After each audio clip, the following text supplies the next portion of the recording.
نبی پاک صلی اللہ علیہ وسلم نے اللہ سے فاقہ مانگ کے لیا، یا اللہ ایک وقت روٹی دے، ایک وقت کا فاقہ دے، مانگ کے لیا نبی پاک مانگ کے۔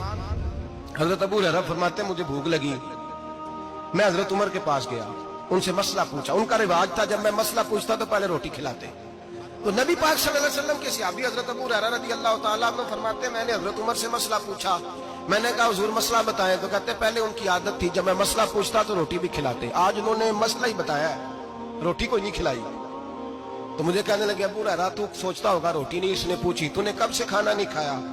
میں نے کہا صبح سے۔ تو جناب عمر کہنے لگے میں نے کل صبح سے نہیں کھایا، چل ابو بکر صدیق کے گھر مسئلہ پوچھتے ہیں۔ کہتے جناب صدیق اکبر کے دروازے پہ گئے، جا کر کے ان سے مسئلہ پوچھا۔ ان کی بھی عادت تھی جب کوئی مسئلہ پوچھنے جاتے تو دسترخوان بچھا لیتے، کہتے آؤ روٹی بھی کھلاتا ہوں مسئلے بھی بتاتا ہوں۔ کہتے ہیں گئے تو انہوں نے بھی مسئلہ بتایا، روٹی کوئی نہ پوچھی۔